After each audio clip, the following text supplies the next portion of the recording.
네, 비대위란 비상대책위원회의 줄임말이죠. 비상한 상황에서 그 비상한 상황을 타개하기 위해 스스로를 혁신하고 탈바꿈하겠다. 그런 의미를 담고 있습니다. 그럼 국민의힘이 비대위까지 이르게 된 정치적 상황은 누가 만들었는가? 1. 윤석열, 2. 김건희, 3. 이준석입니다. 그래서 한동훈 비대위원장이 취임사에서 했어야 할 이야기는 1. 대통령과의 올바른 당정 관계, 2. 김건희 특검, 3. 이준석, 유승민 등을 어떻게 포용해서 국민의힘을 총선 승리로 이끌지였는데 민주당에 대한 정치적 비난에 몰두했죠. 역시 한동훈은 윤석열의 아바타일 뿐인가? 사실은 사람에게 충성하면서 직원도 못하는 겁쟁이가 잘난 체만 하는 것인가? 라는 의혹이 확신이 되기 일보 직전입니다. 한동훈 비대위원장은 국민의힘을 구원할 수 있을까요? 선거에서 국민의힘이 대승을 거둘 방법은 김건희 특검 수용을 대통령에게 건의하고 당정 관계를 혁신하는 것뿐. 그거 말고 나머지는 다 쇼. 국민들은 쇼는 이미 많이 봐왔습니다. 네, 안녕하십니까. 최경영의 정치 본색 시작하겠습니다. 네, 오늘은 이택수 리얼미터 대표 그리고 전혜영 교수, 김민하 평론가와 함께합니다. 안녕하십니까? 안녕하세요. 네, 제가 잘 짚었나요? 오프닝은 어떻게 들으셨는지도 궁금하네요. 네. 그럼 제가 못했다고 하겠습니다. 잘하신 것 같습니다. 오늘 처음 나온 자리이기 때문에. 예, 처음 나온 자리라서 예, 매서운 말은 삼가하겠다. 근데 우리가 편집을 할 때 있잖아요. 저는 방송쟁이로 방송기자로 28년을 살았기 때문에 편집은 이 뺄셈의 이야기거든요. 네. 뺄셈을 얼마나 잘하는지에 따라서 그쵸. 편집이 좋은 편집인지 나쁜 편집인지 좋은 다큐 나쁜 다큐가 딱 결정이 됩니다. 네. 근데 정치는 덧셈의 이야기잖아요. 그렇죠. 근데 어떤 해야 될 말은 다 빼버리고 네. 그리고 이제 그동안 해왔던 말은 계속 한다. 이거는 좀 식상한 것이죠. 그리고 저는 사실은 언론에 대해서도 조금 만약에 이 똑같은 말을 있잖아요. 똑같은 말을 가령 민주당의 비대위원장이나 민주당의 이재명 대표가 했다면 어떤 평가가 나왔을까? 지금처럼 그대로 받아썼을까? 뭐 운동권 뭐 공격하고 결국은 남 탓한 거 아니에요. 야당 탓, 손가락질한 거잖아요. 그럼 민주당이 만약에 비대위를 하면서 자기 혁신에 관한 이야기를 안 하고 대통령 탓, 한동훈 탓, 김건희 탓 이렇게 탓 이렇게 하면 언론은 또 어떻게 공격했을까, 비판했을까? 언론의 기준은 과연 뭘까? 그런 생각도 좀 들더라고요. 왜냐하면 천편일률적으로 다 받아만 썼어. 그리고 김건희 특검에 관해서는 또 쏙 들어갔어요. 참 이해하기가 힘듭니다, 저는. 예. 그러니까 과거 박근혜 대표 시절에 이명박 정부 때 당시 새누리당이 선전했던 적이 있는데 그렇죠. 그때는 박근혜 대표가 여당 내 야당 역할을 했어요. 그렇습니다. 이명박 대통령하고 싸우고 쓴소리도 하고 그랬는데 사실 한동훈 비대위원장이 사실 해야 할 역할이 바로 여당 내 야당 역할인데 과연 그 목소리를 낼 수 있을 것인지 일단 어제 첫날은 사실 그러한 발언을 하지 않았고 또 할 것으로 보이지 않는 그런 모습이었기 때문에 근데 이제 단기적으로는 한동훈 비대위원장이 젊고 인지도는 높은데 아직 우리가 잘 알지 못하잖아요. 좋은 모습만 봤지 사실 그렇게 나쁜 모습을 아직까지는 못 봤기 때문에 그래서 물론 이제 호감도 조사를 하면 비호감도가 높은 부분도 분명히 있습니다. 근데 아직까지는 국민들이 잘 모릅니다. 그래서 이제 알아가게 되면서 윤석열 대통령한테 직언하지 못하고 쓴소리하지 못하면 그러니까 여당 내 야당 역할을 하지 못하면 지지율은 단기적으로 올랐던 게 좀 빠질 가능성이 있는 거죠. 근데 저는 어쨌든 언론을 하면서 많은 연설문을 읽어봤습니다만 이렇게 조잡한 연설문은 참 보기 드문 조잡한 연설문이다. 워딩이. 네, 그렇습니다. 예. 왜냐하면 사실은 이게 집권 여당의 비대위거든요. 예. 야당도 아니고.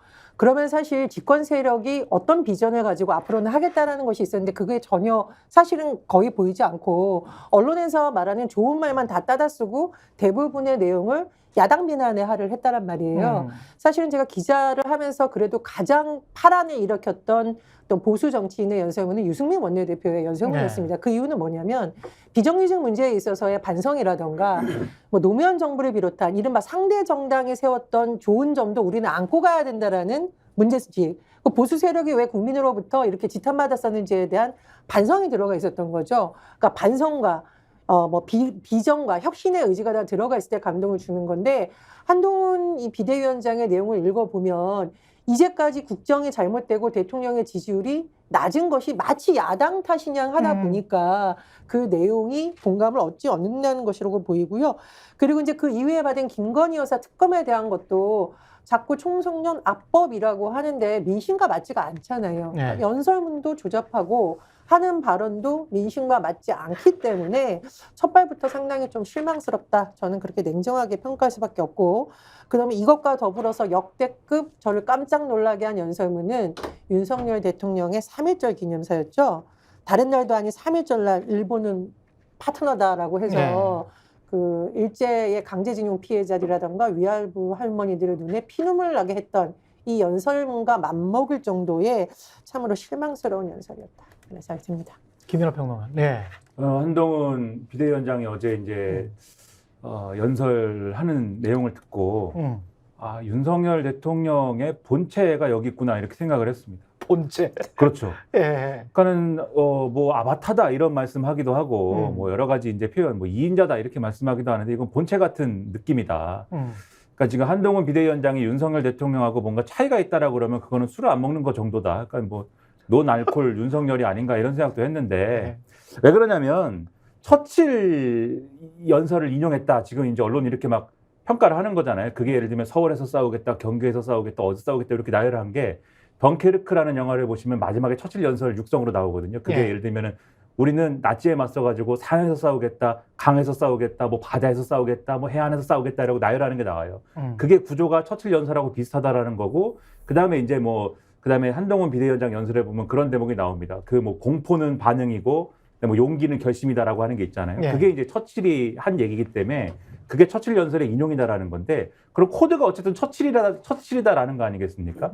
처칠 얘기를 누가 했냐면은 윤석열 대통령이 했어요. 첫 번째 시정 연설에서 처칠 얘기를 했고 그다음에 또 이 대선 기간 동안에 이준석 전 대표가 무슨 숙제를 내준다 무슨 얘기를 하면서 지하철에 가서 인사하라고 그랬잖아요. 근데 그게 이제 윤석열 대통령이 고뇌를 하면서 내가 해야 되나? 이준석이 시키는 내가 해야 되나 고민을 하다가 결국은 하지 않았습니까? 지하철 역사 가서 인사를 했거든요. 그때 이제 언론 통해서 한 얘기가 다키스타워라는 처칠이 나온 영화를 보면은 처칠이 지하철 타가지고 이제 일반 국민들의 목소리를 들으면서 거기서 이제 영감을 얻어갖고 내가 뭔가 전쟁에서 승부를 봐야겠어라고 하는 결심하는 대목이 나오는데 그 대목에서 영감을 얻어갖고 내가 결심을 했다라는 얘기가 나오거든요. 그러니까 처칠 코드를 또 공유를 합니다. 한동훈 비대위원장이. 굳이 그것까지 따라했어야 되냐? 저는 이제 이런 의심이 들어서 아 이게 원래 본체가 한동훈 비대위원장인 거냐 이런 생각이 들었고 그 외에 이제 또 이제 합법을 보면은 역사를 독점하려고 해요. 그게 뭐냐면 다부동 전투, 인천 상륙 작전, 그다음에 산업화 이런 것들을 통해서 그다음에 넥타이 부대 1987년에 이런 것들을 통해서 그분들이 살아있는 역사가 됐다 이렇게 불멸의 역사가 됐다라고 얘기를 하는데 그 코드가 뭐냐면 이승만, 박정희, 이병철, 정주영 그다음에 87년도 민주화 항쟁 이런 게 다 하나의 역사인 거고 요 하나의 역사에 들어가지 않는 세력이 지금 민주당의 핵심이라고 이분들이 주장하는 운동권 또는 뭐 주사파, 문재인, 이재명 요거는 요거랑 별개다라고 지금 주장을 하는 거잖아요. 전두광을 옹호했던 세력은 누구야? 그러니까요. 그런 이제 느낌을 우리는 갖고 있는 건데. 근데 요 합법이 또 윤석열 대통령이 얘기하는 그 역사관이랑 아주 유사합니다. 대선 이제 진출하기 전에 대선 후보로 가기 전부터 얘기했던 스토리랑 아주 유사한 것이고 맞아요. 그리고 대한민국 모든 모순을 민주당의 그 구조에서 일어난 것이다라고 여기다 우겨넣는 것도 똑같고 마지막으로 우리 편에 대해서 별로 얘기 안 하는 거. 우리 편 모순에 대해서는 그냥 국민들의 합당한 비판에 대해서는 우리가 듣고 반응해야 됩니다라고 얘기하고 퉁치는 거. 요것도 윤석열 대통령이 자기 편은 감싸고 모든 것은 민주당 탓이다라고 얘기한 것도 똑같단 말이에요. 그래서 저는 이게 결국은 이 언론이 많이 기대했던 거는 한동훈 비대위원장으로 오면 이 용산과의 관계를 재정립해가지고 뭔가 지금까지와는 다른 모습을 보여줘서 국민의힘을 새로 거듭나게 할 수도 있을 거야라는 기대가 약간 있었는데 그것이 아니라는 걸 보여주면서 오히려 이게 윤석열 대통령하고 똑같은 어떤 인식 구조를 가지고 있다는 것을 보여줌으로써 이 좀 첫발부터 실패했다는 느낌이 있어서 오늘 사실 보수 언론들 사설을 쭉 보면 하나도 우호적인 사설이 없습니다. 보수 언론마저도. 이렇게 가서는 안 된다라는 느낌의 사설들을 다 배치해 놨거든요. 예. 그거를 보셔야 된다. 그래서 오늘부터라도 태세를 전환하지 않으면 한동훈 비대위는 실패한다. 이렇게 느낌을 받았습니다. 워딩도 비슷해요. 대선 전에 사실은 윤석열 후보가 무식한 뭐 삼류, 나라를 망치고 있다. 이것도 이제 운동권 공격, 386 공격, 민주당 공격을 뭉뚱그리면서 나라를 망치고 있다. 이렇게 이야기했잖아요. 근데 한동훈 비대위원장도 운동권, 개딸 전체주의, 나라를 망치고 있다. 이걸 막아야 한다. 이렇게 이야기를 하고 있는 거예요. 그러니까 국민의힘 비대위가 윤석열 후보와 똑같은 지금 스탠스라는 거죠. 아니 근데 저는 이게 검찰 출신 대통령과 검사 출신 여당의 비대위원장이 정말 이러다가 나라 망치는 거 아닌가 우려를 할 수밖에 없는 게요. 야당이 끼어들기 굉장히 어려운 부분 중에 하나가 경제, 또 하나가 외교잖아요. 예. 그럼 이 경제가 이렇게 폭망하고 물가가 치솟고 고금리 문제 때문에 자영업자들이 고통받고 전세 사기 때문에 젊은 사람들이 극단적 선택을 하는 이게 야당의 탓입니까?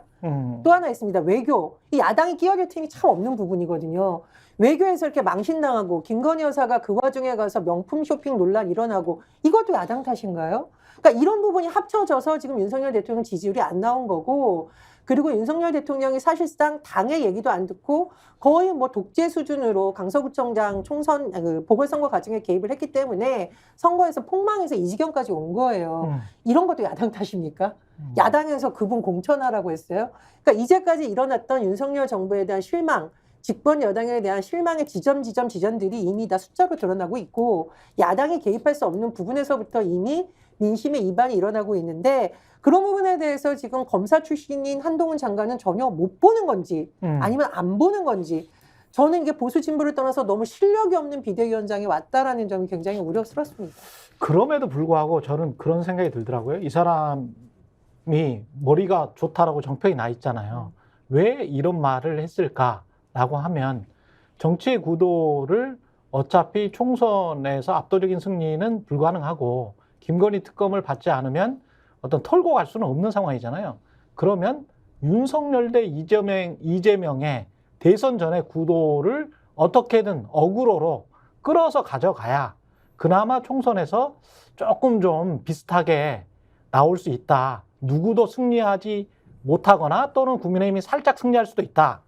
이런 어떤 바람, 기대, 그걸 가지고 이제 기존에 해왔던 어떤 공격적인 전략을 계속 이어받아서 취해가고 있는 것 아닌가, 그런 생각도 들더라고요. 선거 전략적인 측면에서는 어떻게? 어차피 한동훈 비대위원장이 김건희 여사의 특검을 받아들일 수 없는 개인적인 관계라면, 그러니까 아직까지는 검사의 그 색채가 지금 남아 있고, 그렇죠. 검사 동일체가 지금 이제 당정 동일체, 그리고 뭐 이제 채자로 이제 시작을 했으니까 이제 3일체까지 가고 있는 것 같아요. 윤석열, 김건희 대통령 네 분과 또 한동훈 비대위원장은 3일체의 어떤 스탠스, 그러다 보니까 김건희 여사 특검을 받을 수가 없는 것이고, 뭐 받을 수 없는 상황이라면 이제 상대를 공격하면서 가는 수밖에 없는 거죠. 모르지는 않을 거예요. 근데 아마 그 방법밖에는 없는, 지금 어떻게 보면 외통수에서 사실 한동훈 비대위원장이 이번에 이 사실 힘든 자리거든요. 여당이 집권 2년 차의 선거를 치르면 사실 여당 심판원이 굉장히 우세하고 선거 이기기 어려운데, 이걸 받아들인 건 아무튼 대통령 그 네 분께서 굉장히 강건하지 않았겠느냐. 굉장히 막 소리를 지르면서 막 강건했다는 그 소문도 있더라고요. 근데 아무튼 그 독배를 지금 이제 받아들였는데, 어차피 이제 받아들인 거 더 세게 나가자. 그러니까 본체라는 표현이 사실 아바타가 아니라 본체라는 표현이 아마 맞을 정도로 앞으로 계속 좀 강하게 나가지 않을까. 근데 그 길은 보수 언론에서도 우려하는 바와 같이 굉장히 좋지 않은 결과로 귀결될 수 있기 때문에 굉장히 지금 상황에서는 국민의힘 내부에서도 사실은 일단 공천 받을 때까지만 이제 조용한데, 공천을 못 받는 사람들은 막 직원들을 막 하기 시작할 거고, 그렇겠죠. 국민의힘 뭐 내부의 원로들도 굉장히 걱정하시는 분들이 많아요. 실제 제가 근데 이택수 대표께서 지금 굉장히 위험한 발언을 하셨어요. 위험합니까? 대통령 네 분께서 강건을 하지 않았겠느냐 이런 말씀하셨잖아요. 네. 네 분이 뭐 아내가 왜 강권을 할 위치도 아니고, 네. 예, 공직자도 아니에요, 그분은. 예? 근데 무슨 배우자가 뭐 강권을 왜 해? 이태수 예? 대표님 피의자가 압수수색 당하시면 예, 어떡하려고. 피의자가 되지 않게 해달라는 거야? 뭐예요? 왜 강권을? 근데 이제 사람들이 심지어는 여론조사 전문가까지도 이런 어떤 잠재의식이 있는 거잖아요. 네. 배우자도 영향을 미쳤을 수 있다. 네. 그런 어떤 추정을 할 만큼 그 깊숙이 권력에 들어와 있고 그걸 사람들이 당연하게 생각하는 것 자체가 위험한 거 아닙니까? 사실. 소문이 뭐 온갖 소문이 여의도에 있으니까요. 네. 소문의 측면도 있는 것 같고 그다음에 이제 뭐 그런 건 있지 않겠습니까? 아무래도 이제 윤석열 대통령하고 김건희 여사 뭐 배우자 관계니까 네. 뭐 배우자의 차원에서는 뭐가 작동했을 것 같은 느낌도 있고 또 한동훈 비대위원장이죠. 한동훈 네. 비대위원장이 그 검사 시절에는 김건희 여사하고 무슨 뭐 카카오톡을 주고받고 뭐 이런 내용은 있는 거잖아요. 물론 검찰총장이 연락이 안 돼가지고 글쎄 검찰총장은 업무 시간에 왜 연락이 안 될까요? 그것도 좀 의문인데 네. 분명히 업무 시간에 연락이 안 돼서 그 배우자한테 어디 계십니까라고 뭐 연락을 했다는 게 한동훈 당시 검사의 주장인데 수백 번을. 그러니까요. 네, 수백 번이나 연락을 할 정도로 왜 연락이 안 됐을까는 의문인데 예. 아침에 안 일어나서 그런 것인가는 좀 모르겠습니다만 아무튼 뭐 그런 건데 아무튼 그런 사례도 있고 하니까 이게 서로 뭐 친한 사이인가 뭐 이런 의문이 있으니까 이제 그런 의문도 드는 것이겠지만 저는 뭐 그런 이제 어떤 소문을 떠나서 지금 대통령실의 움직임이 좀 고약한 건 사실이다. 왜냐하면 이게 이런 건 있어요. 한동훈 비대위원장이 실제로 그런 생각을 해서 이제 한 말인지 모르겠지만 김건희 특검은 악법이다라는 얘기를 아직 장관 시절에 하면서 이 비대위원장 설 막 나올 때 하면서 이러저러한 독소 조항 때문에 악법이다라고 얘기를 한 거지 않습니까? 예. 그렇게 얘기를 했더니 듣는 기자들은 다 저 얘기가 악법이니까 대통령은 거부권을 행사할 수밖에 없다는 얘기야라고 알아들었는데 예. 바로 다음날 조선일보가 어떻게 그걸 윤색을 했냐면 조선일보가 저 얘기는 그 독소 조항을 어떻게 없애거나 하면 총선 이후에 수사를 하는 방향으로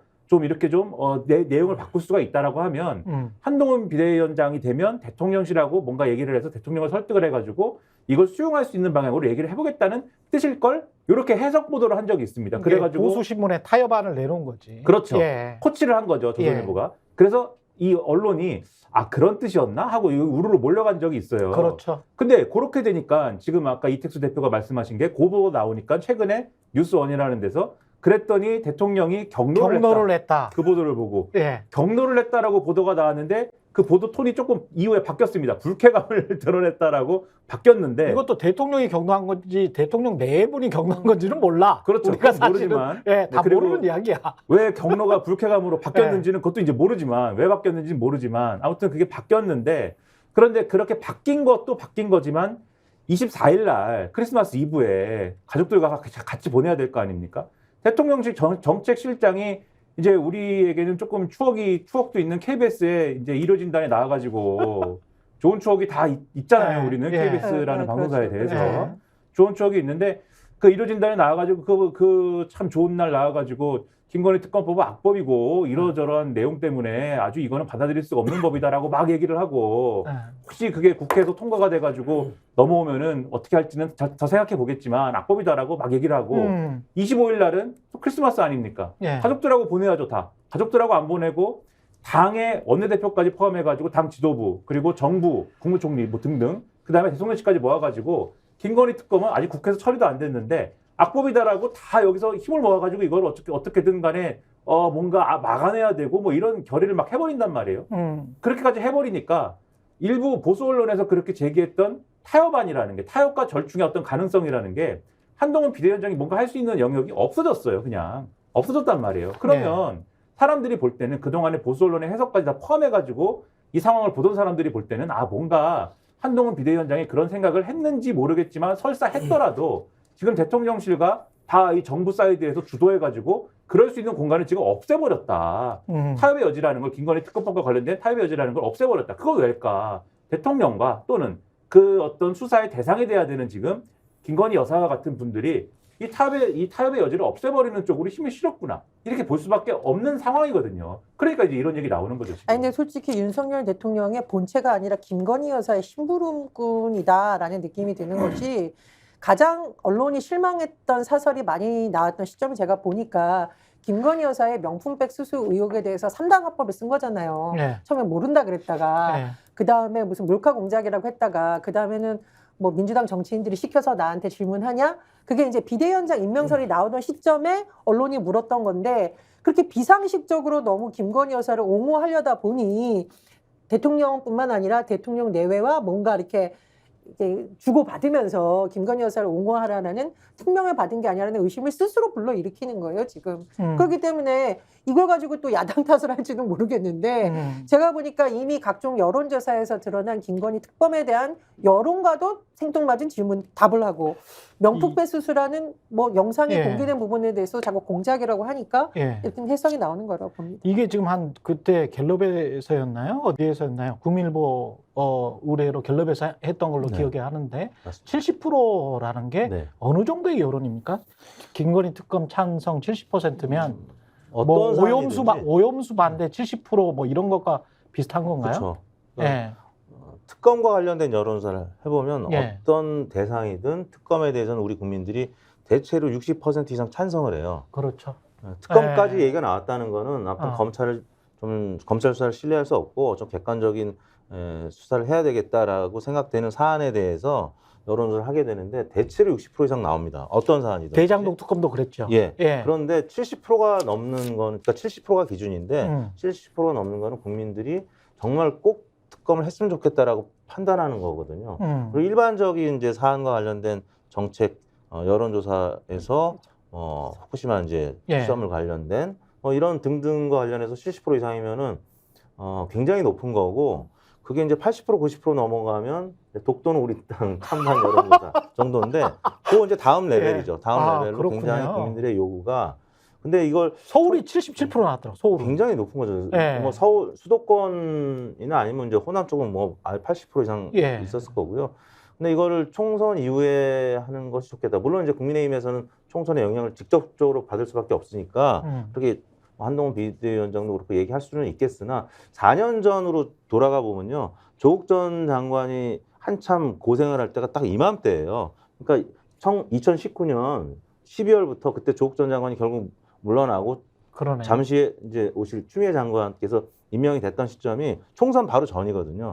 근데 뭐 그때는 사실 뭐 총선에 영향을 미친다고 조국 전 장관 뭐 압수수색을 미루고 뭐 이러지는 않았잖아요. 네. 선거에 직접적인 영향을 미치는 사안이었거든요. 근데 지금 그런 이제 잣대에 대해서 국민의힘 지지층에서는 적극 지지하겠지만 중도층에서는 왜 자꾸 이렇게 잣대가 왔다 갔다 하지? 이렇게 생각할 가능성이 매우 높은 거죠. 그냥 딴 나라에 그 부분- 있는 것 같은 게 중대범죄가 법에 따라 처벌받는 걸 막는 게 지상 목표인 다수당이라고 했는데 중대범죄가 이제 이재명만 떠오를 것이다. 이렇게 이제 생각하고 있는 것 같은데 이재명만 떠오르는 사람들이 있지만 김건희를 떠오르는 사람들이 지금은 또 굉장히 다수라는 거죠. 그러니까 그거를 지금 생각을 못 하고 있는 것 같아요. 그래서 그 부분은 네. 오늘 이제 아침에 박성민 이 정치 컨설턴트라고 하시는 분 있지 않습니까? 예, 예. CBS 라디오에 나와서 하시는 말씀이 음. 비유를 하신 게 공격 축구에다가 비유를 하셨는데 그 얘기 재밌더라고요. 그러니까 네. 공격 축구라는 게 공격 일변도의 축구 있지 않습니까? 아, 그렇죠. 3골 먹으면 4골 넣으면 된다는 식으로. 예. 그래서 아까 말씀드린 맥락 때문에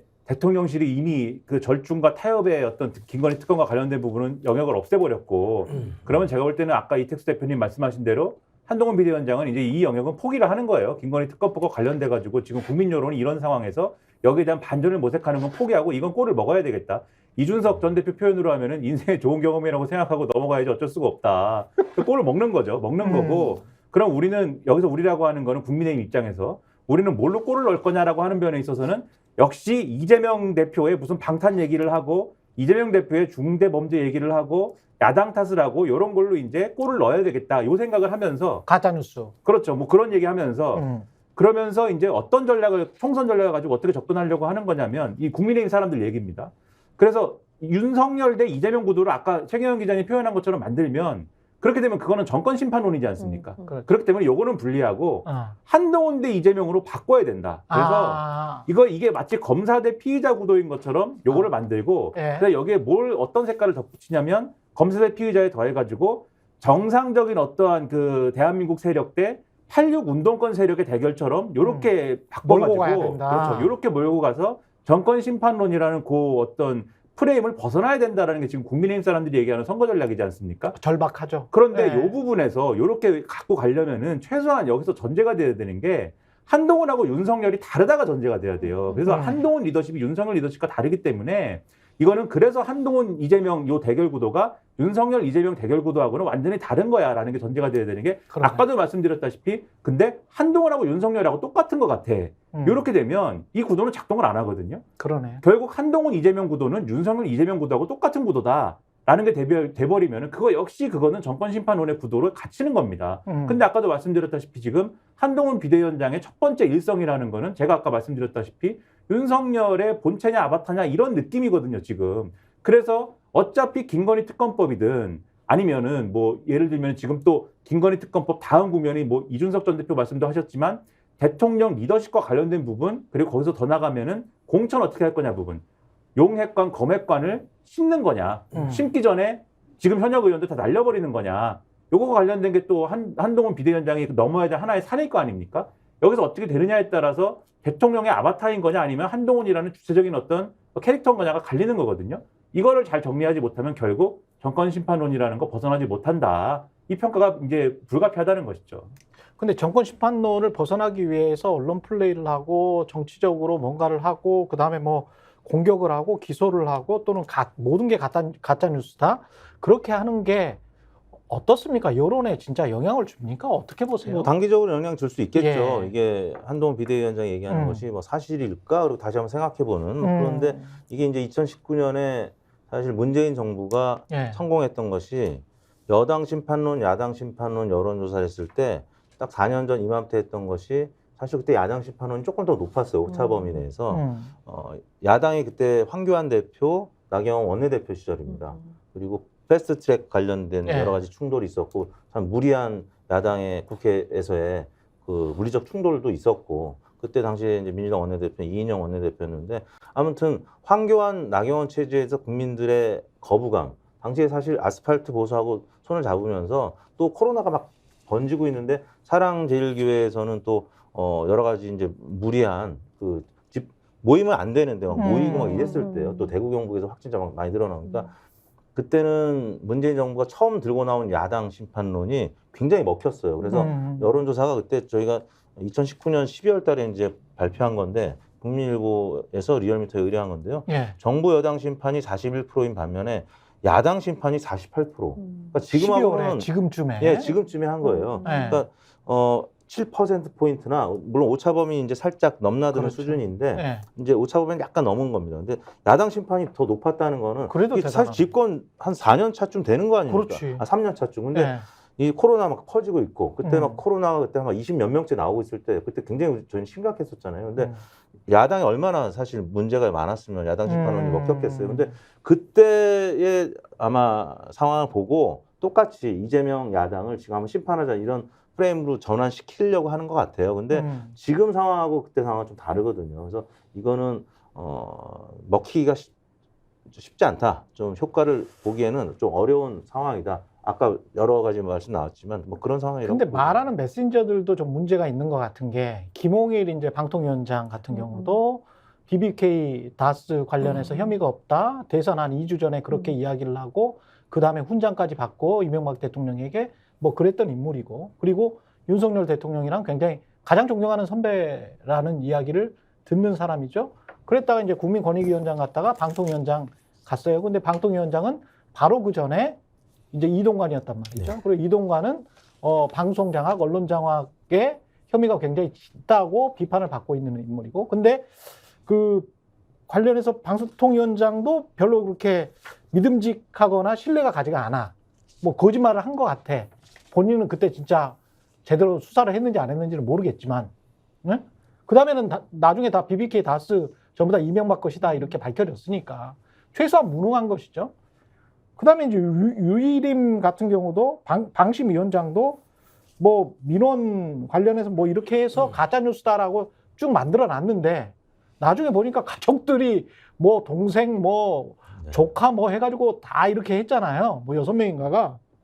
이게 지금 제가 어제 이제 제 TV에서 방송을 하면서 이게 통정 매매도 아니고 통정 심의하냐. 예? 고발 사주도 아니고 민원 사주냐 그런 이야기를 했는데 안 걸리면서 근데 꼭 이렇게 걸려요.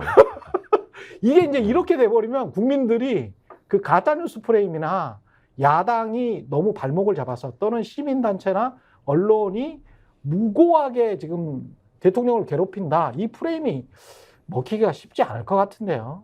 예. 일단 이제 김홍일 방통위원장 같은 경우에도 가장 이제 전문성 논란이 있지 않습니까? 이건 보수 진보를 떠나서 방통이라는 중요한 자리에 검찰 출신인 것도 문제지만 전문성이 너무 없고 또 기존에 있던 자리를 뭐 3개월도 제대로 안 채우고 더군다나 겸직 논란까지 있고 이런 부분이 이제 이미 다 나왔던 거고요. 최근에 터진 거 보면 또 뭐 이해충돌 논란도 있어요. 사회이사 하면서 오리온의 사회이사라는 것은 거길 잘 감시하라는 건데 알고 보니까 오너가 횡령 혐의 관련해가지고 수임료 받고 변호사까지 받았다. 근데 이 정도면 사회이사 하면서 사회이사 하면서 했다는 거죠. 그럼 이건 보수 진보의 문제가 아니라 이거는 전형적인 이해상충이네. 도덕성에 예. 있어서 상당히 문제가 있는 정부다 이런 생각이 들고요.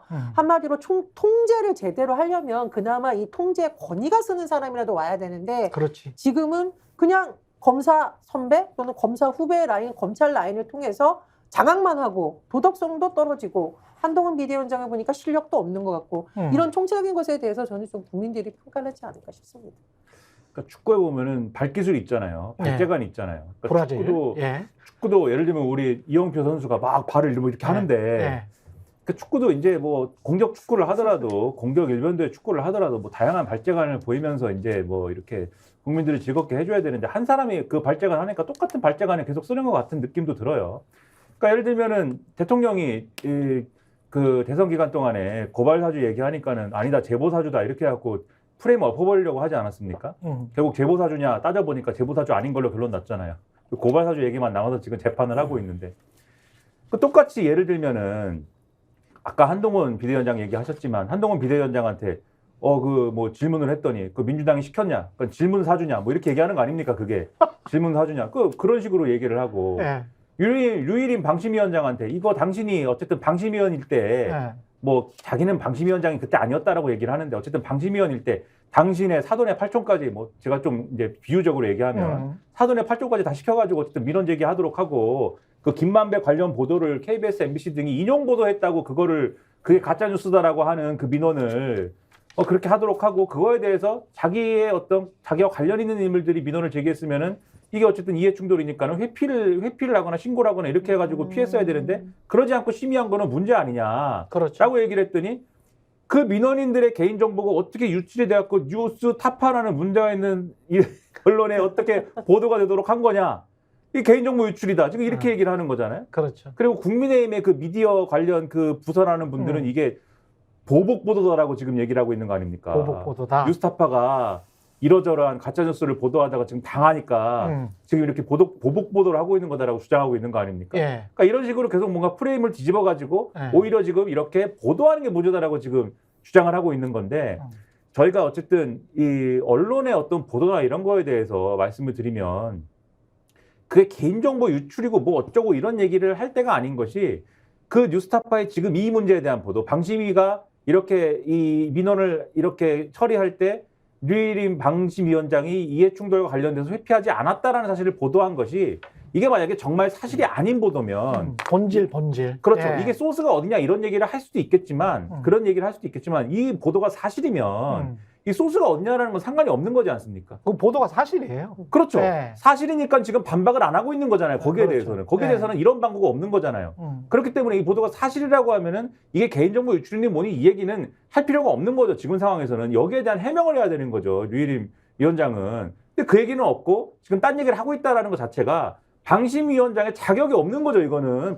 그런 사람들이 지금 언론이 뭘 하느냐에 대해서 방송 통신에 대한 심의를 지금 할 수 있는 자격이 있는 겁니까? 오히려 지금 그런 자격이 없다는 걸 보여주고 있는 상황에서 이 정부에서는 그런 사람들만 어떻게 다 골라가지고 방심위원을 시키고 위원장을 시키고 또 방통위원장을 시키고 하고 있는 거냐라는 국민적인 의심이라는 게 의구심이라는 게 풀리지 않고 오히려 어떤 분은 글을 그렇게 썼어요.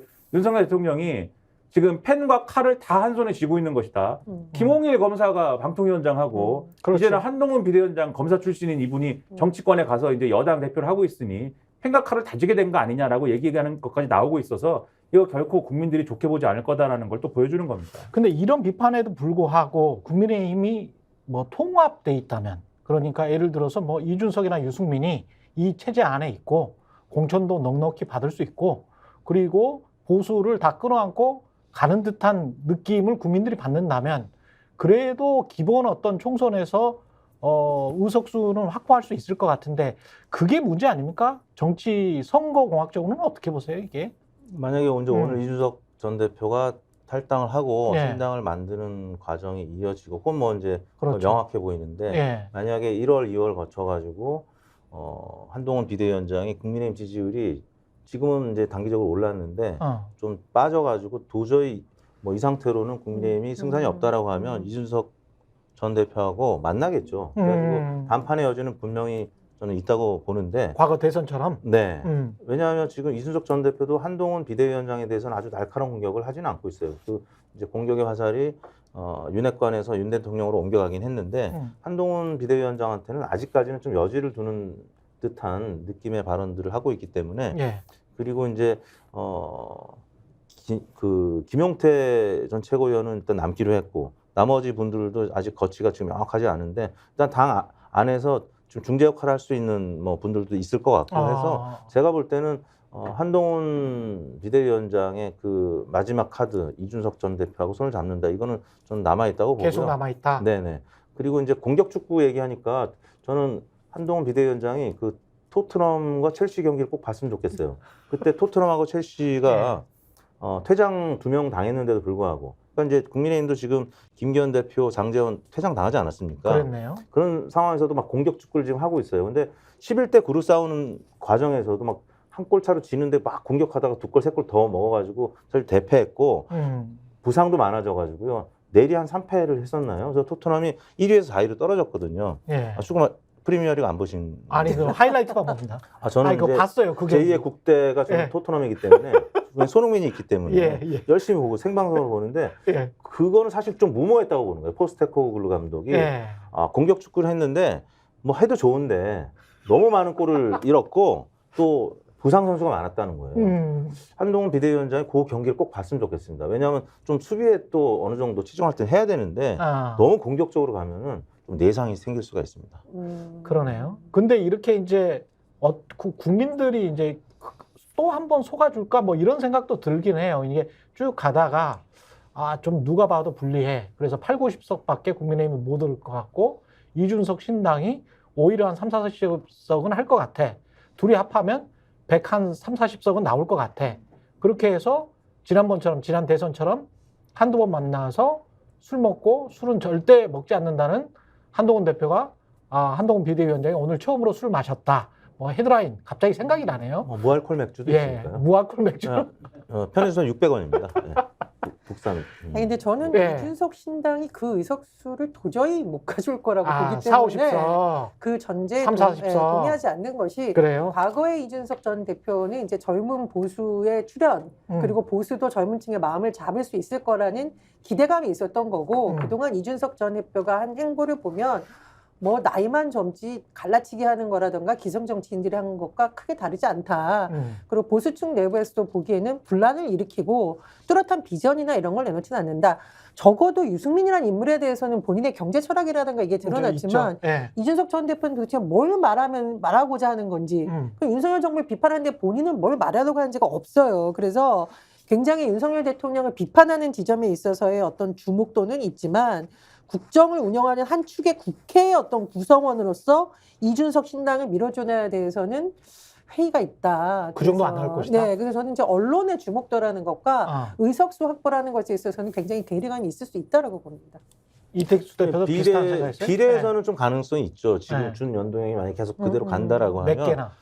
그래도 지지율이 사실 지금 뭐 이준석 신당 관련된 조사를 보면 한 15% 20% 지지하겠다고 나오는데 그거는 이준석 신당에 이제 뭐 찬반을 물어보는 거고 실제 국민의힘, 민주당 다 포함된 원오브댐으로 보기를 넣고 하면은 이제 한 10% 안팎으로 쪼그라들어요. 그거는 이제 이준석 신당 외에도 뭐 이낙연 신당, 뭐 송영길 신당 다 마찬가지거든요. 조국 신당도 마찬가지고요. 그래서 지역구에서는 사실 도저히 이기기가 어렵죠. 지금 국민의힘하고 만약에 이준석 신당이 후보를 각각 내면은 그건 뭐 당연히 민주당이 굉장히 우세한 지역구로 바뀔 것이고 그렇다면 비례밖에 없습니다. 근데 비례에서 뭐 정당 지지율 10% 득표해봐야 사실 3, 40석은 얻을 수가 없죠. 과거에 뭐 국민의당이 안철수 대표를 이제 체제로 해가지고 지역구도 어느 정도 가져가고 비례를 가져갔을 때 3, 40석인 거지 또 지역 기반이 확실하고 근데 이준석 신당이 그 정도 파괴력은 아니거든요. 지금 어떻게 보면 뭐 세대 교체 정도 이미지인데 지금 한동훈 비대위원장이 오면서 세대 교체 이미지를 또 잠식하고 있는 상황이라서 예. 차후에 이준석 신당 지지율이 나오면 조금 아마 떨어지지 않을까라는 아직까지는 조사를 안 해봤지만 실제로 생겨나면 예, 왜냐면 한동훈 장관 비대위원장도 젊잖아요. 우리가 볼 때는 73년생. 예, 젊기 어르신들이 볼 때는 또 젊고 그렇기 예. 때문에 세대 교체의 이미지는 분명히 있어요.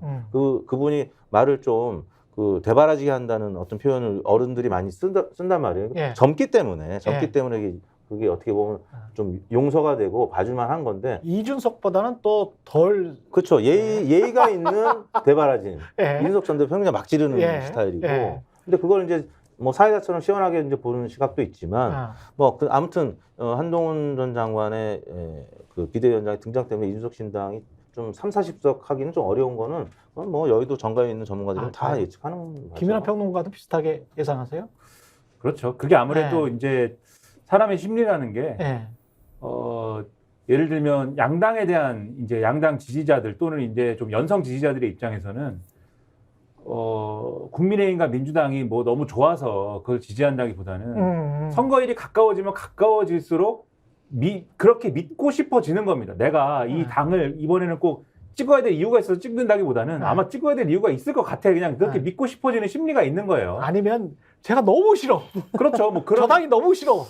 저당 잘 되는 거는 정말 꼴도 보기 싫어. 뭐 그렇죠. 사실 이런 심리. 근본적으로는 내가 너무 국민의힘이 싫어서 민주당에 투표를 한다든지 또는 너무 민주당이 싫어서 국민의힘에 투표를 한다든지 이런 건데 근데 그것만 가지고 얘기하기는 싫으니까 내가 민주당에 그래도 투표하는 이유가 있어 또는 국민의힘에 투표하는 이유가 있어라고 스스로 믿고 싶어지는 거거든요. 그러면서 자기 합리화를 할 뿐이지. 그렇죠. 그렇기 때문에 한동훈 비대위원장에 대해서도 지금 쭉 이게 뭐 차별화가 있어야 되고 여러 조건을 말씀드렸습니다만 선거일에 가까워지면 가까워질수록 무슨 이유를 그 국민의힘 지지자들이 스스로 만들어낼 수밖에 없는 거고 마찬가지로 이재명 대표에 대해서도 사법 리스크니 뭐니 여러 가지 말씀 항상 드립니다만 그럼에도 불구하고 민주당 지지자들이 뭔가 이유를 만들어낼 수밖에 없는 거예요. 제가 대학을 3년을 다니면서 심리학을 전공을 한 거와는 상관이 없지만 졸업을 끝내 못한 거하고는 상관이 없지만 아무튼 간에 뭐 그런 효과들이 있어서 마지막에 가면 양당에 대한 결집도가 상당히 올라가면서 소위 말하는 제3지대에 대한 기대나 그런 것들은 좀 쪼그라들 수밖에 없는 게 현실이라고 저는 생각을 합니다. 근데 다만 이제 선거제도가 어떻게 되느냐에 따라서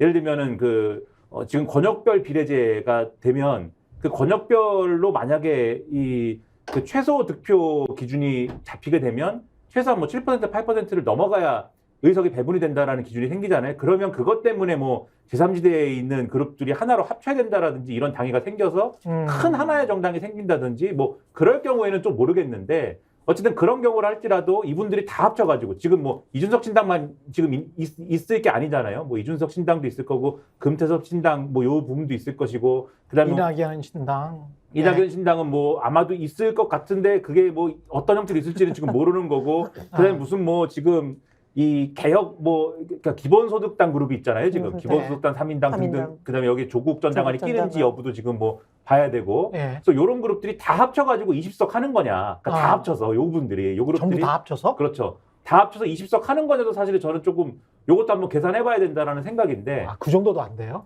근데 마지막에 가면은 사실 여론 지형이 어떻게 될지를 저는 모르겠으니까 좀 이분들의 비관적인 시선으로 본다면 이쪽에서 비관적인 시선으로 본다면 그러면은 사실 의석수는 정해져 있는데 300개 중에 20개 빼면은 그러면은 이제 280개지 않습니까? 20개 빼면은 280개를 양당이 나눠 가진다고 했을 때 그럴 경우에 어떻게 배분될 거냐를 생각해 보면 지금보다 국민의힘은 조금 의석수가 늘어날 수도 있고 워낙 적으니까 지금. 그렇죠.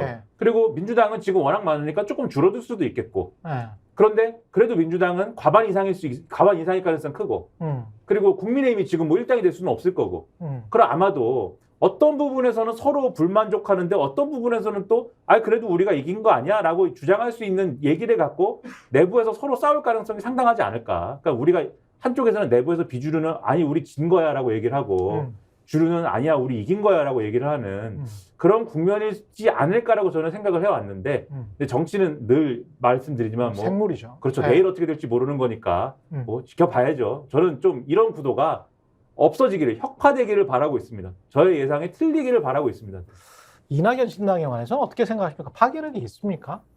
있을지 없을지도 지금 모르겠다. 지금 시사평론가 김민하 시사평론가는 그렇게 이야기하고 있는데. 그러니까 공천을 못 받는 예. 분들이 나와서 이제 이삭죽기식으로 현역 의원 몇 분이 참여해서 신당을 할 가능성은 있는데 그것도- 지역구에서. 예. 근데 지역구에서의 이제 의석 확보보다는 역시 이낙연 비례. 전 대표 비례를 겨냥하지 않겠느냐라고 생각이 들어요. 왜냐하면 뭐 이쪽에서도 아까 이준석 신당 얘기했지만 지역구에 후보를 내면은 또 이쪽 진보 진영의 표가 갈리기 때문에 당연히 둘 다 안 되는 거죠. 민주당 후보도 안 되게 할 수 있고 그렇기 때문에 제가 볼 때는 비례정당으로서의 가능성은 뭐 있을지 모르겠는데 현재까지 제가 뉴스를 보거나 또 귀동량 한 정보에 따르면 주변 미터라고 하죠. 주변 미터. 예. 네. 리얼 미터의 네. 줄임말입니까? 네, 주변 미터에 이제 따르면 아직까지는 이준석 신당만큼 예. 본인이 적극적이거나 아니면 주변에서의 어떤 여기는 그래도 뭐 용은 빠졌지만 천하인이 아직 남아 있고 그런데 여기는 아직까지 합류 의사를 공식적으로 밝히거나 좀 움직임을 보이는 현역 의원들이나 뭐 누가 안 보인단 말이에요. 그리고 이낙연 신당은. 네네 예. 이낙연 또 전 총리가 이제 여러 삼총리를 또 만나서 뭐 이렇게 한다고는 하는데 사실 여의도에서는 이게 뭔가 새를 규합해가지고 신당으로 이어질 가능성보다는 어느 정도 하다가 결국 민주당의 체질 개선을 하는 뭐 그 방향 쪽으로 보는 분들이 조금 더 많은 것 같아요. 아, 그래요? 네.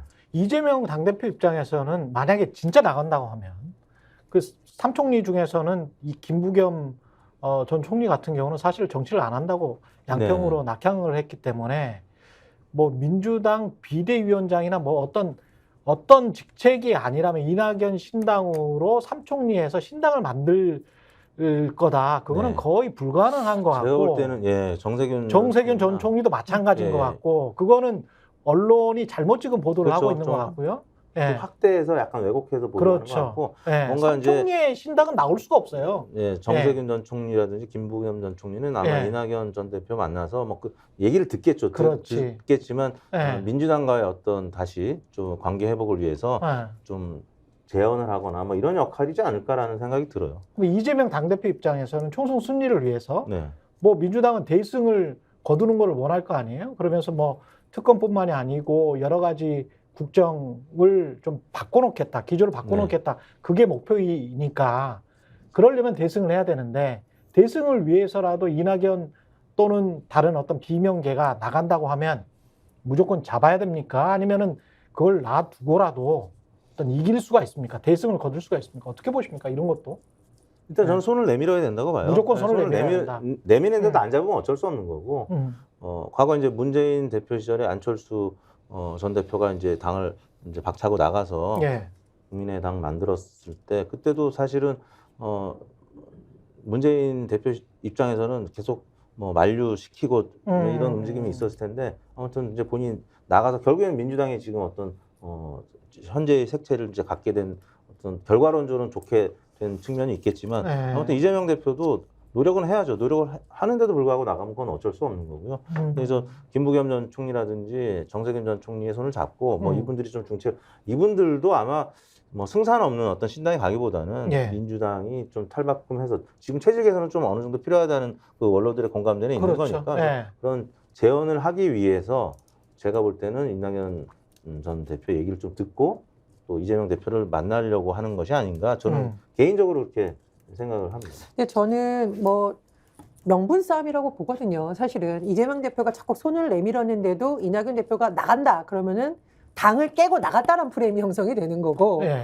굉장히 뭔가 이재명 대표가 본인 측근들을 챙겨가지고 당의 분란의 한 요소에 영향을 미쳐서 나갈 수밖에 없다라고 하면은 마치 항거하는 독립군 투사 같은 모습을 국민들한테 보이기 때문에 이 지점을 아마 이재명 대표가 잘 보고 있을 거라고 생각을 하고 나름 노력하는 모습을 일단은 보일 거라고 생각을 합니다. 그런데 제가 이제 이낙연 신당에 있어서 기존에 있던 좀 이른바 성공한 의석수를 확보한 신당과 비교해 봤을 때 조금 없는 게 있는데 일단 대선 후보가 없잖아요. 안철수 신당이라는 것이 눈길을 끈 거는 차기 대선 후보라는 안철수라는 인물이 있었기 때문이지 거기에 모여든 인물들이 굉장히 뭐 혁신적이다 이런 분들이라고 보기엔 그래요. 사실 공천 떨어지거나 뭐 받으면 어쨌든 강력한 요소인 대선 후보가 있거나 아니면 천하용인처럼 썩 마음에 들지는 않지만 진보 세력의 역동성이라던가 앞으로에 봤을 때의 젊은 그룹, 뭔가 새로운 그룹이어야 되는데 이 두 가지가 사실 없거든요. 차별화. 그렇죠. 차별화가 없습니다. 그래서 이낙연 신당이 기존에 공천에 떨어졌던 분들 뭐 이렇게 모으는 형태가 아니라 뭔가 새롭고 그런 인물들을 오히려 영입한다면 주목을 받을 텐데 그게 아니면 그냥 본인들만의 어떤 리그가 될 우려가 있다는 생각이 들고요. 또 하나는 이제 일부 언론에서는 이른바 삼총리를 중심으로 한 뭐 공천관리위원장이라던가 뭐 비대위 얘기를 하는데 근데 전 이거는 국민들에게 보이기에 그렇게 썩 관심을 끌지 못한다. 삼총리 중심의 비대위. 네, 뭐 비대위나 공천관리위 얘기가 나오는데 이게 잘못하면은 과거의 민주당 주류들이 다 손잡고 이렇게 개파간 분배처럼 보일 수가 있잖아요. 그러네. 국민은 끊임없이 혁신과 그러네. 쇄신을 양당에 모두 요구하고 있고 한동훈 비대위는 어쨌든 인물을 영입해서 그런 걸 보여주려는 이미지를 만들 거고 이쪽은 그냥 과거의 당을 깨지지 않는 수준에서 개파별로 그냥 잘 나눠주는 것처럼 만약 보인다면 그것도 그렇게 좋은 건 아니다라고. 통합이라도 혁신적 통합이 돼야 그렇죠. 국민들에게 소구할 수 있을 것이다. 네. 근데 뭐 모든 게 명분 싸움이다라는 말에 동의를 하는데 그 명분 싸움이라는 게 결론적으로 어떻게 돼야 되냐면 공천 문제에서 결국은 다 불거지게 돼 있거든요. 그러니까 지금 이 새 총리라는 전직 총리라는 분들의 공통 분모는 뭐냐면 결국은 공천에서 본인들의 측근 내지는 가까웠던 사람들 또는 이제 공천과 연관된 부분에서 어떻게 명분을 잘 살리냐 이 부분에 이제 공통 분모가 있는 것이고 그게 잘 되면 사실 이낙연 전 총리도 결국 그 신당을 만들고 이럴 이유는 없는 거예요, 사실. 그 부분이 잘 되면. 근데 요 세 사람 간의 이해관계가 일치하지 않는 부분은 뭐냐면 그래서 그럼 그 끝에 신당을 만들 거냐에 대해서는 이해관계가 일치하지 않는 거죠. 그 신당 만든다고 하는 사람은 이낙연 전 총리밖에 없는 것이고 나머지 두 명은 그것까지는 아닌데 그렇게 이제 하고 있는 국면이라면은 이낙연 전 총리는 좀 다른 것 같지 않아요? 그러니까 대선 국면에서 어떤 보복 심리, 근데 이제 복수심, 그때의 서운함, 그때 뭐 이낙연 후보를 지지했던 사람들은 아직도 그게 있는 것 같던데 보니까. 그거는 이제 내면의 문제인데 저는 또 이낙연 그 내면의 문제에서는 이낙연 전 총리의 정무적 판단에 실패도 있다고 보고 왜냐하면 그런 심리 내지는 또 이낙연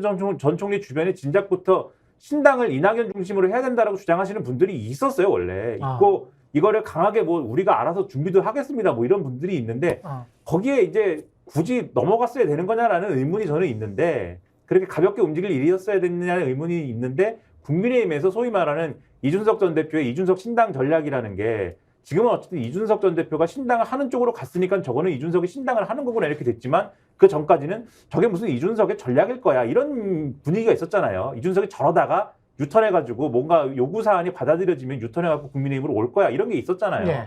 그런 게 있었을 때 이낙연 전 대표가 저렇게 하면은 그것도 나름의 이낙연 전략이 뭐가 있겠지 이런 분위기가 있었거든요. 그러니까는 그런 거 아니야라고 싶었을 때 글로 가버린 건데 그러다 지금 이제 그 엄근진 하신 분이 내놓은 말들을 다 주워 담을 수 없으니까 지금 오도가도 못 하고 있는 상황. 그 가버릴 수밖에 없게 된 부분이 있는 건데. 가버릴 수밖에 없게 됐다. 그렇지 이제 와서 뭐 어떻게 회군을 하겠습니까? 근데 이제 그런 부분들이 있는 건데 저는 그래서 오판이 있었다고 보는데 내적으로는. 근데 그런 건 이제 저희가 이낙연 전 총리를 불러다 놓고 이제 그 내적인 얘기를 다 털어보쇼라고 하기 전까지는 모르는 거니까 그건 이제 접어두고 어쨌든 신당을 뭐 하겠다라고 주장하는 거는 이낙연 전 총리뿐이고 나머지 두 총리는 그게 아닌 거잖아요. 그러면 제가 이재명 대표면은 요 두 분을 오히려 활용해가지고 요 두 분이 원하는 부분에 대해서 어느 정도 이제 그 어떤 요구사항을 들어주고 그 요구사항은 공천과 그 두 관련된 분이라는 부분인데 게 김부겸, 정세균? 그렇죠. 그리고 요 두 분을 활용해서 이분이 이제 신당하겠다라는 거를 어느 정도 만류하고 좀 중재하고 이런 모양새를 좀 만들고 이러면서 명분을 취할 것 같은데 그러면 그거를 수용할 수 있는 부분이 공천이라고 말씀드렸잖아요. 그러면 여기서의 이제 무게중심이 뭐가 필요하냐면 이재명 대표는 결국은 차기 대권을 한 번 더 하기 위해서 이번 공천 국면에서 자기 사람을 잔뜩 심어가지고 한 번 더 그러면 이 대망을 도모할 것이다. 대망론을 도모할 것이다. 이 구도가 있는 거잖아요. 그러면 내가 그런 구도는 아니고 나는 정확하게 이번에 공천을 매우 공정하게 매우 형평성에 맞게 할 거야라는 거를 굉장히 강하게 주장할 수 있는 구도로 공천을 해야 되거든요. 그래야 그러면 내가 이렇게 공정하게 공천을 하고 있음에도 불구하고 정세균, 김부겸 이 두 분이 자꾸 물러나라든지 통합을 하라든지 이렇게 주장하는 게 결국은 지분 챙기기 아니냐, 지분 요구하는 거 아니냐라는 반론이 그래야 먹혀서 이 두 분에 대한 어떤 뭐랄까 힘겨루기 상황에서 통제가 가능한 거죠. 근데 지금 언론을 통해서 보도가 되고 이런 걸 보면은 이게 뭐 공정한 어떤 형평성 있는 공천이 맞느냐에 대해서는 이게 뭐 보수 언론의 전략이 그런 건지 아니면은 뭐 어떤 이간질이 있는 건지는 제가 모르겠습니다만 이거 좀 이상한데? 라고 하는 보도들이 여러 가지가 지금 있는 거잖아요. 과거에 예를 들면은 뭐 이 운동권들은 무슨 맥락인지 알아요. 운동권 출신들은 과거에 뭐 뿌락지 사건 뭐 이렇게 돼가지고 뭐 이 때리고 이래가지고 폭행 사건 이렇게 돼가지고 이제 전 그런 그래서 거- 모르는구나. 그게 무슨 뭐 난리가 나고 이런 사건들이 네. 사례들이 있어서 네. 그런 전례가 뭔지 아는데 국민들이 볼 때는 아니 저런 사건이 있었는데 저 사람 왜 공천 주냐 네. 이런 사례도 있고 음. 또 음주운전 한 분 공천 받고 이런 거 네. 이런 게 이제 윤창호법 이전에 이제 뭐 사건이어서 그러나 요게 감점 요인이 아니었습니다. 이렇게 예, 설명하는 부분 예. 등등에 이 사람이 이런데 왜 공천 받았지? 근데 이제 공천 탈락하신 분 중에는 당하고의 어떤 그러한 어떤 유기적인 협력 관계가 잘 안 돼가지고 이분은 공천 탈락입니다라고 하는 부분. 이분은 지금 이낙연 시작하겠다는 거잖아요. 최성 전 고양시장 이런 분들은. 그러니까 이런 부분들이 자칫 잘못하면은 자기 편만 공천 주고 자기 편 아니면 공천 안 주는 거냐. 요런 설명으로 돼버릴 수가 있는 거여서 아니 근데 이런 저런 이런 게 보도가 나오면 예. 설명을 잘해야 되거든요. 아니 그러니까 지금 잘 되는 것 같지 않다. 저런 논란들이 나오는 게 좀 이상한 게 아니 그냥 다 경쟁을 해놓고 여론조사로 가장 경쟁력 있는 사람을 그냥 픽하면 선택하면 되지 않습니까? 네. 예, 그게 가장 아무 소리도 못 할 거 아니에요. 당원들이랄지 당원 50% 지금 저 여론조사 50%입니까? 그러면 관련해서 그냥 똑같이 지금 현재 룰대로 하겠다. 당원 50%, 여론조사 50%. 근데 뭐 그 인지도 높고 경쟁력 있는 사람 그리고 크게 무슨 뭐 도덕적으로 결함만 없으면 다 본선에는 올려주겠다. 그런 어떤 큰 그림을 가지고 이야기를 하고 그 다음에 뭐 누가 뭐 아주 사전 경쟁에서 예선에서 탈락했네 맞네 이런 이야기를 안 해버리면 되잖아. 그러면 뭐 무슨 말을 못 할 것 같은데 왜 이런 말이 나오는지 그것도 좀 관리 문제가 아닌지 그런 생각도 들고요. 과거 예. 정치가 그랬으니까 과거에는 이제 뭔가 그 개파의 수장들이 만나면은 챙겨줘야 총선 전에 돼. 뭐 이제 그런 이제 공천 과정에서 예. 뭐 몇 석 챙겨주고 뭐 이런 게 있었는데 사실 말씀하신 대로 지금은 공천 룰이 어느 정도 당심 50% 민심 50% 이렇게 룰이 다 마련이 돼 있기 때문에 룰대로 그냥 하면 뭐 돼요. 예를 들어서 예. 뭐 정세균 전 총리나 아니면 김부겸 전 총리의 뭐 개파 의원들이 있다라고 했을 때 이재명 대표한테 그거를 뭐 부탁을 한다고 한들 그게 사실 공천을 받는데 뭐 크게 도움이 안 돼요. 그렇지, 직접적인 그렇지. 도움은 안 된다고. 뽑는 사람들은 국민들인데. 네, 근데 다만 이게 반명이 아니라 내 개파의 의원들, 뭐 정세균 전 총리나 김부겸 전 총리 이제 개파 의원들이 많지도 않지만 그분들이 이재명 대표하고 이 왼수지간이 아니다, 반명이 아니다라고 하는 정도만이라도 경선에 뭐 유리한 지형이 되니까. 그러니까 이제 자기 개파 의원들을 위해서라도 이제 어느 정도 절충안을 마련할 가능성이 있고. 그리고 저는 김부겸 전 총리가 혹은 뭐 정세균 전 총리가 이제 대권의 욕심을 완전히 버렸다고는 생각하지 않아요. 그분들은 한때 꿈을 꿨던 분들이고 그리고 지금도 주변에서 계속 꿈을 불어 넣어주고 있는 참모들이 있을 거예요. 우리 좀만 더 기다려보자. 때가 올 것이다. 이렇게 보는 분들이 있을 거기 때문에 그래서 이재명 대표가 갖고 있는 그 팬덤 정치 이제는 개딸이라는 표현을 안 쓰기로 했지만 또 팬덤 정치하고 사실 척지면 안 되거든요. 그분들하고 이제 또 그 팬덤하고 잘 좋게 지내야지 나중에 가능성이 일말이라도 있기 때문에 그런 차원의 움직임일 것이고요.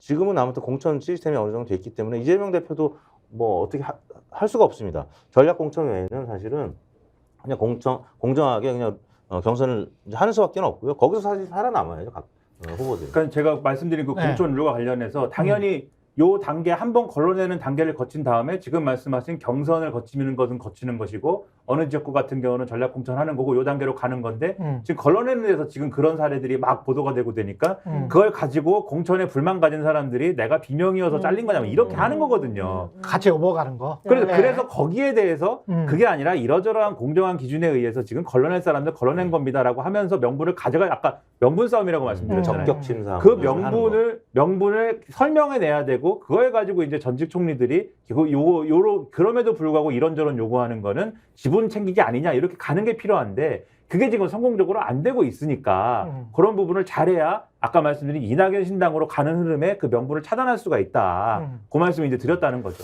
그리고 조국 신당 이야기를 좀 해봐야 되는데 조국 신당이 어떻게 마련될지는 모르겠습니다만 아까 뭐 천호선, 용해인, 조국 같이 이제 콘서트를 했단 말이죠. 그게 이제 함의하는 게 거기다 이제 사회를 또 조국이 봤어요. 그게 함의하는 게 뭔지를 가지고 어떻게 보시는지도 궁금하고 조국 신당은 나온다면 어떤 모습일까?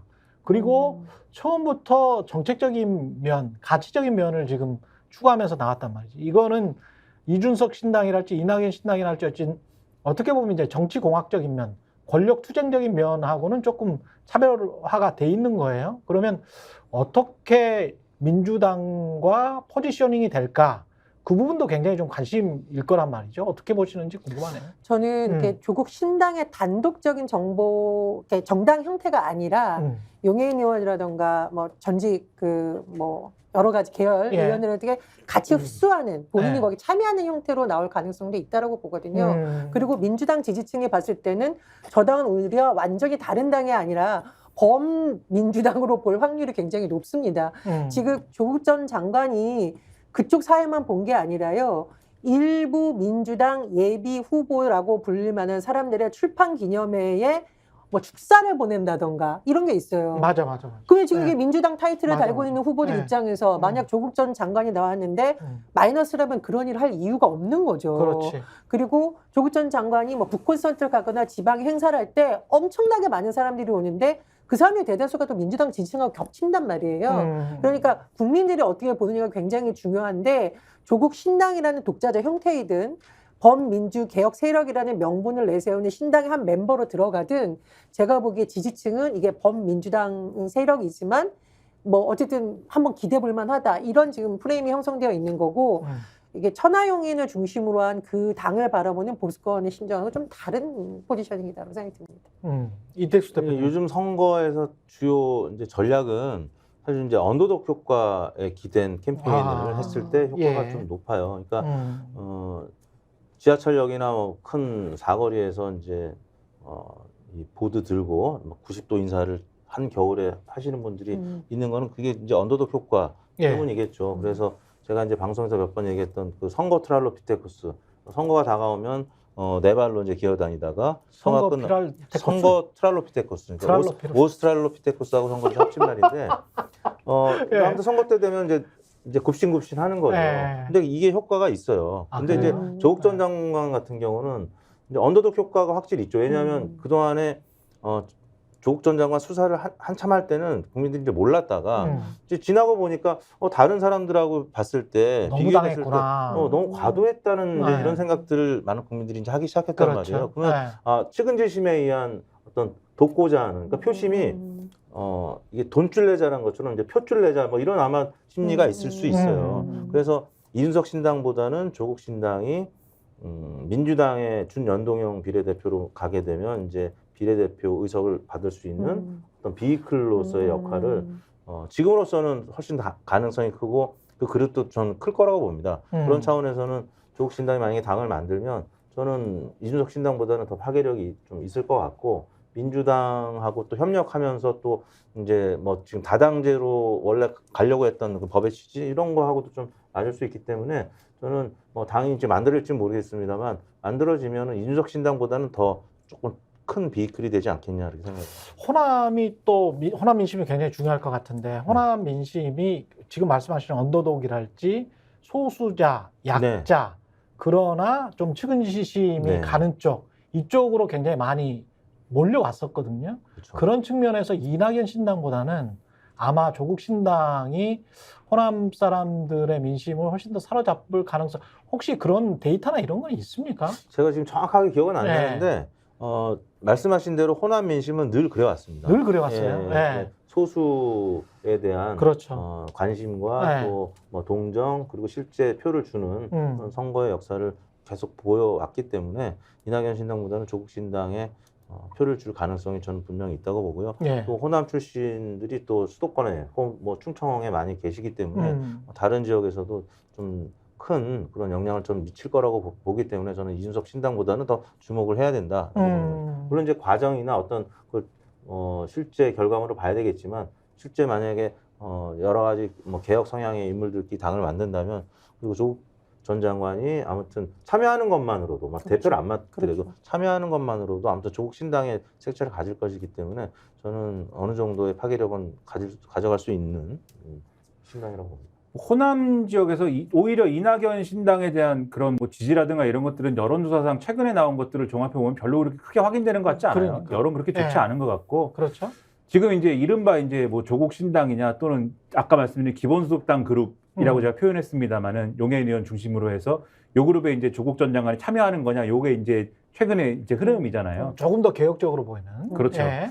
근데 이제 이 그룹과 관련돼서는 결국 이제 선거제도가 어떻게 되느냐 그거에 따라서 민주당이 소위 말하는 이제 뭐 언론 표현으로는 위성정당이라고 표현하는 그러한 전략을 쓰느냐에 좀 달린 것 같아요. 그래서 만약에 이제 선거제도가 연동형이 유지가 되고 민주당이 만약에 위성정당 창당이라든가 지난번에 더불어시민당 만든 것처럼 이렇게 가는 경우에는 아무래도 만약에 조국 전 장관이 참여하는 형태의 기본소득당 그룹이라고 하면은 아무래도 요 어떤 영향력이라든가 이런 것들이 좀 줄겠죠. 왜냐하면 조국 전 장관이 참여를 하면 이게 민주당의 우호 정당으로 비춰질 건데 제3지대의 어떤 정당 여기에 속하는 정당 그룹이라기보다는 민주당 우호 정당으로 비칠 건데 그런데 예를 들면 과거에 더불어민주당과 더불어시민당 같은 관계에 이제 정당이 있는 상태에서는 요게 그러면 아무래도 이제 지역구에서는 민주당 찍고 그 다음에 비례에서는 내가 만약에 뭐 요 기본소득당 그룹을 찍어야겠다라고 마음 먹는 사람들이 요 숫자가 좀 줄어들 거니까 왜냐하면 이분들의 상당수는 더불어시민당 찍어야겠다 이렇게 갈 확률이 높으니까 그럼 요 영향이 좀 줄어들 건데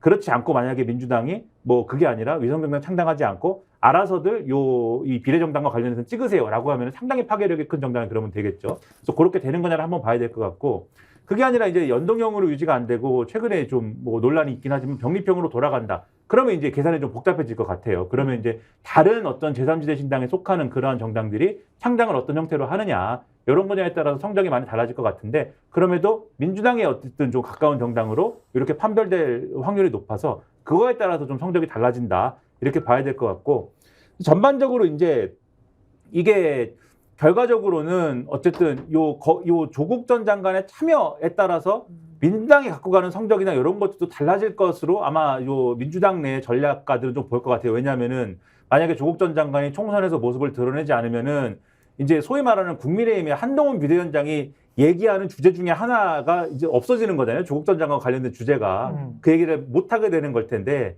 이 야당욕을 아까 엄청나게 많이 할 거라고 이제 말씀드렸는데 공격 축구 해야 되니까 세 골 네 골을 먹혀도.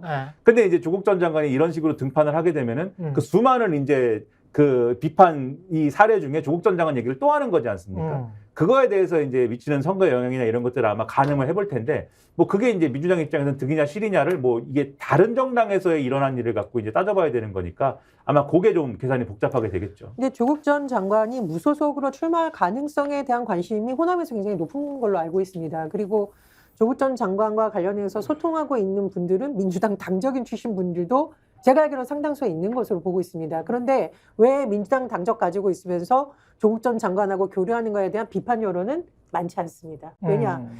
지금 이낙연 전 대표 같은 경우에는 지난 정부에서 뭐 총리도 하시고 예전에 도지사도 하시고 당대표도 하고 전임 정부의 혜택을 다 누린 인물이다. 약간 이런 게 있지만 조국 전 장관 같은 경우에는 굉장히 나쁜 줄 아는데 보니까 너무 많은 피해를 받은 거예요. 그래서 윤석열 정부에서 너무 많은 피해를 받아서 측은지심, 동정론이 이 감성적 요소가 너무 강한 면이 있는 거고 또 하나 조국 전 장관을 잘 키우면 야당의 굉장히 야권의 중요한 한 사람이 될 수 있겠다라는 기대 심리도 일부 있다라고 합니다. 이거는 이제 저의 판단이라기보다는 호남에서 정치를 오래 하신 분들한테 취재를 하니까 수도권에서 바라보는 관점과 호남이 바라보는 관점이 상당히 다르기 때문에 호남에서 무소속으로 출마를 하더라도 꼭 당 형태는 안 갖추고 굉장히 좀 기대를 받을 수도 있다, 주목을 받을 수도 있다 이런 분석도 나옵니다. 여기까지 해야 되겠습니다. 예, 지금까지 이택수 대표, 전혜연 교수, 김민아 평론가였습니다. 고맙습니다. 네.